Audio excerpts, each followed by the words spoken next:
ಮಧ್ಯಾಹ್ನೊಟ್ಟಕ್ಕ ಚಪಾತಿ ಮತ್ತು ರೈಸ್ ಜೋಡಿ ತಿನ್ನಕ ಒಂದು ಸಿಂಪಲ್ ಪಾಲಕ್ ಮುದ್ದಿ ಪಲ್ಯ ಮಾಡಕತ್ತೀನ್ರಿ. ಒಂದು ಕಟ್ ಪಾಲಕ್ ಇದ್ರೆ ಸಾಕು ಮನಿ ಮಂದಿಗೆಲ್ಲ ಆಗುವಷ್ಟು ಪಲ್ಯ ಮಾಡ್ಕೋಬೋದು.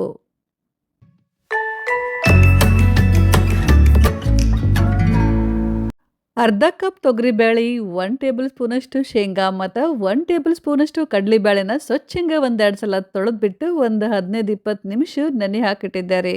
ಈಗ ಬ್ಯಾಳಿ ಭಾಳ ಚಂದ ನೆಂದಾವು. ಬ್ಯಾಳಿನ ನೆನೆಸೋದು ಭಾಳ ಮುಖ್ಯ. ಈ ಸ್ಟೆಪ್ನ ಸ್ಕಿಪ್ ಮಾಡಕ್ಕೆ ಹೋಗ್ಬೇಡ್ರಿ, ಇಲ್ಲ ಅಂತಂದ್ರೆ ಮುದ್ದಿ ಪಲ್ಯ ರುಚಿ ಆಗೋದಿಲ್ಲ. ಈಗ ಇದ್ರಾಗ ಒಂದು ಅರ್ಧ ಚಮಚಷ್ಟು ಅರಿಶಿನ ಪುಡಿ ಹಾಕಿ ಕುಕ್ಕರ್ನಾಗ ಇದನ್ನು ಒಂದು 3-4 ಸೀಟಿ ಹೊಡಿಸ್ತೀನಿ ರೀ. ಮತ್ತು ಒಂದು ದೊಡ್ಡ ಕಟ್ಟಷ್ಟು ಪಾಲಕ್ನ ತಗೊಂಡು ಸ್ವಚ್ಛಂಗೆ ತೊಳೆದು ಸಣ್ಣಂಗೆ ಕತ್ತರಿಸಿ ಇಟ್ಕೊಂಡಿನಿ. ಪಾಲಕ್ ಬದಲಿ ನೀವು ಬೇರೆ ಯಾವ ಬೇಕಾ ಸೊಪ್ಪನ್ನ ತಗೋಬೋದು. ಇಲ್ಲ ಅಂತಂದ್ರೆ ಎಲ್ಲ ಸೊಪ್ಪನ್ನ ಮಿಕ್ಸ್ ಮಾಡಿನೂ ತಗೋಬೋದು. ಬರೀ ಪಾಲಕ್ ಮತ್ತು ಮೆಂತ್ಯನ ಮಿಕ್ಸ್ ಮಾಡಿನೂ ಬಳಸ್ಬೋದು.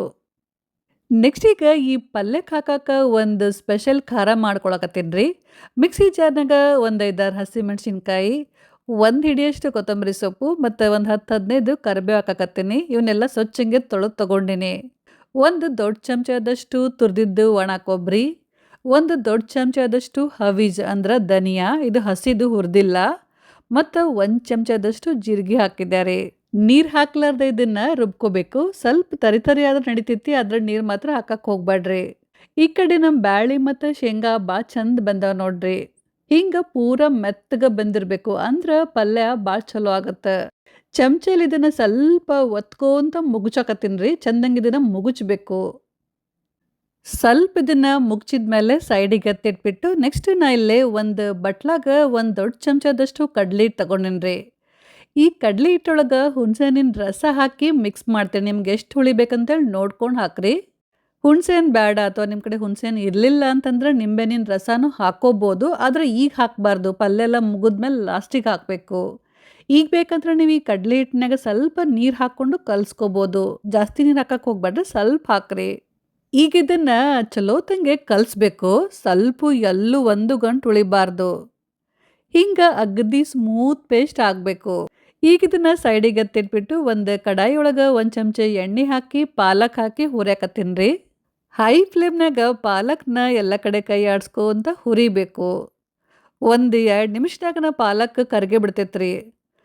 ಅವಾಗ ಉರಿನ ಸಣ್ಣ ಮಾಡಬೇಕು.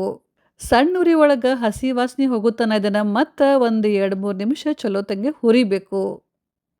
ಪಾಲಕ್ ಸ್ವಲ್ಪ ಬೆಂದ ಮೇಲೆ ಅವಾಗ ನಾವು ಬ್ಯಾಳೆ ಹಾಕಬೇಕು. ಇದ್ರ ಜೋಡಿ ಸ್ವಲ್ಪ ನೀರು ಹಾಕ್ರಿ. ಪಲ್ಯದ ಹದ ನಿಮ್ಗೆ ಎಷ್ಟು ತಿಳಿಬೇಕಂತೇಳಿ ನೋಡಿಕೊಂಡು ಅದ್ರ ಪ್ರಕಾರ ನೀವು ನೀರನ್ನ ಹೆಚ್ಚು ಕಡಿಮೆ ಹಾಕೋಬೋದು. ಬರೀ ರೊಟ್ಟಿ ಇಲ್ಲ ಅಂತಂದ್ರೆ ಚಪಾತಿ ಜೋಡಿ ತಿನ್ನಕ್ಕೆ ಮಾಡಕತ್ತಿದ್ರಪ್ಪ ಅಂತಂದ್ರೆ ಸ್ವಲ್ಪ ಗಟ್ಟಿ ಇರಲಿ, ನೀರು ಕಮ್ಮಿ ಹಾಕ್ರಿ. ರೈಸ್ ಜೋಡಿ ತಿನ್ನಕ್ಕೆ ಮಾಡ್ಕೊಳಕತ್ತಿದ್ರಪ್ಪ ಅಂತಂದ್ರೆ ತಿಳಿ ಇರಲಿ, ನೀರು ಜಾಸ್ತಿ ಹಾಕ್ರಿ. ಸರಿಯಾಗಿ ಮಿಕ್ಸ್ ಮಾಡಿರಿ. ಉರಿನ ಸಣ್ಣ ಮಾಡಿ ಇದ್ರ ಮೇಲೆ ಮುಚ್ಚಿ ಬೇಯಿಸ್ರಿ.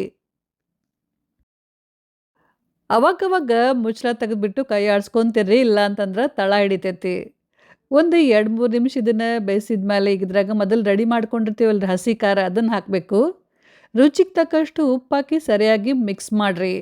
ಆಮೇಲೆ ಸ್ವಲ್ಪ ಬೆಲ್ಲ ಮತ್ತು ಕಲಸಿಟ್ಟಿರ್ತೀವಲ್ರಿ ಕಡ್ಲಿ ಹಿಟ್ಟಿನ ಪೇಸ್ಟ್, ಅದನ್ನು ಹಾಕಬೇಕು.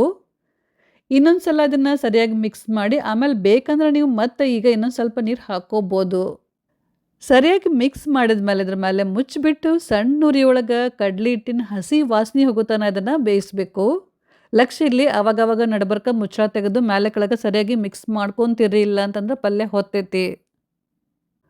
ಒಂದು 2-3 ನಿಮಿಷ ಇದು ಚಲೋತಂಗೆ ಬೆಂದ ಮೇಲೆ ಇದನ್ನು ಸೈಡಿಗೆ ಎತ್ತಿಟ್ಬಿಟ್ಟು ಒಂದು ಒಗ್ಗರಣೆ ಸೌಟ್ನಾಗ 1 ಟೇಬಲ್ ಸ್ಪೂನ್ ಎಣ್ಣೆ ಹಾಕಿ ಬಿಸಿ ಮಾಡಕತ್ತೀನಿ ರೀ. ಎಣ್ಣೆ ಚಲೋತಂಗೆ ಬಿಸಿ ಆದಮೇಲೆ 1 ಚಮಚ ಜೀರಿಗೆ, ಸಣ್ಣ ಕತ್ತರಿಸಿದ್ದು ಒಂದು 5-6 ಬೆಳ್ಳುಳ್ಳಿ ಎಸಳು ಮತ್ತು ಕರಿಬೇವು ಹಾಕಿ ಸ್ವಲ್ಪ ಈ ಬೆಳ್ಳುಳ್ಳಿ ಹಸಿ ವಾಸನೆ ಹೋಗುತ್ತಾನ ಇದನ್ನು ಚಲೋತಂಗೆ ಹುರಿತೀನಿ. ಆಮೇಲೆ 2 ಒಣ ಮೆಣಸಿನ್ಕಾಯಿನ ಮುರಿದು ಹಾಕಕತ್ತೀನಿ ರೀ. ಮತ್ತು 1 ಚಮಚದಷ್ಟು ಬ್ಯಾಡಗಿ ಮೆಣಸಿನ್ಕಾಯಿ ಖಾರ ಪುಡಿ ಹಾಕಿ ಚಲೋತಂಗೆ ಮಿಕ್ಸ್ ಮಾಡಿ ಗ್ಯಾಸ್ ಆಫ್ ಮಾಡಿದ್ರೆ ಮಸ್ತ್ ಖಡಕ್ ಒಗ್ಗರಣೆ ರೆಡಿ ಆಯ್ತು ನೋಡ್ರಿ. ಬ್ಯಾಡಗಿ ಮೆಣಸಿನ್ಕಾಯಿ ಖಾರ ಪುಡಿ ಬೇಡ ಅಂತಂದ್ರೆ ಸ್ಕಿಪ್ ಮಾಡ್ಬೋದು. ಈಗ ಈ ಒಗ್ಗರಣೆನ ಪಲ್ಯದಾಗ ಹಾಕಿ ಸರಿಯಾಗಿ ಮಿಕ್ಸ್ ಮಾಡಿದ್ರೆ ಆತ್ರಿ, ಮಸ್ತ್ ಬಿಸಿ ಬಿಸಿ ಮುದ್ದಿ ಪಲ್ಯ ರೆಡಿ. ನೀವು ಒಂದ್ಸಲ ಈ ರೆಸಿಪಿನ ಟ್ರೈ ಮಾಡಿ ನೋಡ್ರಿ. ಹಂಗೆ ಹೋಗೋಕ್ಕಿಂತ ಮೊದಲು ರೆಸಿಪಿ ಹೆಂಗೆ ಅನಿಸ್ತಪ್ಪ ಅಂತೇಳಿ ಕಮೆಂಟ್ ಮಾಡಿರಿ. ಮತ್ತು ವಿಡಿಯೋಕ್ಕೊಂದು ಲೈಕ್ ಕೊಡೋದನ್ನ ಮಾತ್ರ ನೆನಪು ಹಾರಕ್ಕೆ ಹೋಗಬೇಡ್ರಿ. Thank you.